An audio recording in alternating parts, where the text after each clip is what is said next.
Medical కాలేజీకి మృతదేహం దానం చేసి సమాజానికి ఆదర్శంగా నిలిచారు ముత్యం లక్ష్మీనారాయణ. మనం సమాజంలో రక్తదానం, అవయవ దానం చూసాం, కానీ పూర్తి శరీరాన్ని మెడికల్ కాలేజీకి ఇవ్వటం చాలా అరుదు. అలాంటి మహనీయ ఘటనే మంచిర్యాల జిల్లా దండేపల్లి మండలం రెబ్బెనపల్లిలో జరిగింది. అనారోగ్య సమస్యలతో ఉన్న ముత్యం లక్ష్మీనారాయణ తన మరణాన్ని ముందే ఊహించి తాను చనిపోయిన తర్వాత తన డెడ్ బాడీని మెడికల్ కాలేజీకి దానం చేయాలని కుటుంబ సభ్యులకు తెలిపారు. దాంతో ఆయన కుమారులు, కుటుంబ సభ్యులు, బంధుమిత్రుల, గ్రామ పెద్దల అందరి సహకారంతో నేడు చనిపోయిన లక్ష్మీనారాయణ యొక్క మృతదేహాన్ని మెడికల్ కాలేజీకి ఇచ్చారు.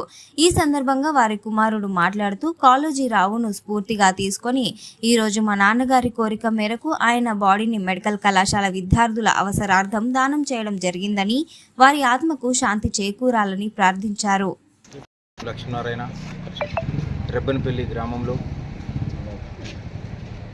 మరి ముత్యం బాపు అని అందరూ ప్రేమగా పిలుచుకుంటారు. కొద్ది కాలంగా అనారోగ్య సమస్యలతోటి బాధపడుతూ ఉన్నటువంటి సమయంలో ముందుగానే తన మరణాన్ని గుర్తించి, ఒకవేళ నేను మరణిస్తే నాది ఈ సమాజానికి నా బాడీ ఉపయోగపడాలని తను ముందుగానే ఆదర్శంగా నిర్ణయం తీసుకోవడం జరిగింది. మేము దానికి కూడా మా నాన్నగారి మీద అభిమానంతో నేను కానీ నా కుటుంబ సభ్యులం అందరం కలిసి తన నిర్ణయాన్ని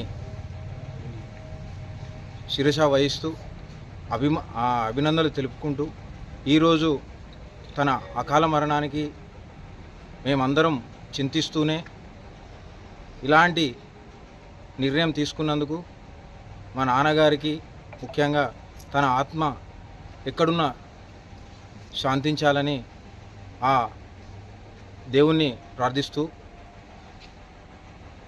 దీని వెనుక మా నాన్నగారి నిర్ణయాన్ని మేము అమలు చేయడానికి కూడా పెద్దలు, మా గ్రామ పెద్దలు, మా కుటుంబ సభ్యులు, చుట్టాలు, బంధువులు, ఫ్రెండ్స్ అందరు కలిసి వారి సహకారంతో ఈరోజు తన బాడీని మొత్తం ఎవరైనా అవయవదానం చేస్తారు, కానీ తన మొత్తం బాడీని దానం చేయడం అనేది తన ఆత్మ నిజంగా శాంతించాలి.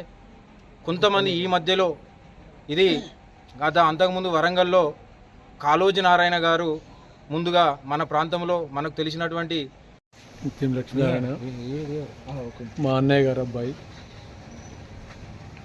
నా తోటి సంవత్సరం చిన్నవాడైనా చాలా చిన్నప్పటి నుంచి అన్ని ఆదర్శంగా ఈ పనిలోనైనా చురుగ్గా పనులు చేసుకుంటూ గ్రామానికి, కుటుంబానికి, బంధుమిత్రులకు అందరికీ ఎంతో తోచినంత వరకు సహకరిస్తూ వారి నడుపుకుంటూ అట్లాంటి మంచి కార్యక్రమాలు చేసేవాళ్ళం. సుమారుగా 2 సంవత్సరాల క్రితం ఈ నిర్ణయం ఎక్కడ ఈ మధ్యలో ఒక 2-3 సంవత్సరాలు వరంగల్ వెళ్తుండో అక్కడెక్కడనే చూసి విన్నాడో తెలియదు, కానీ ఆ నిర్ణయం తీసుకోవడం జరిగింది. అది తన ముందే బాగున్నప్పుడే ఒక ఫ్లెక్సీ పట్టుకొని నేను, వారి పెద్ద అబ్బాయి, మా కోడలు, అతని భార్య దానికి వీళ్ళందరూ ఒక ఫ్లెక్సీలో నిర్ణయిస్తే ఇది ఏందో అనుకున్నాను నేను. అన్నాడు కానీ ఇది నిజమా ఏందో నాకు అన్నాడు అవగాహన పడలేదు. కానీ ఇవాళ తాతయ్య నువ్వు మన ఫలానాడు గిట్ల డాడీ వాగ్దానం చేసిండు కదా ఆనాడు అని చెప్పి మా మనోడు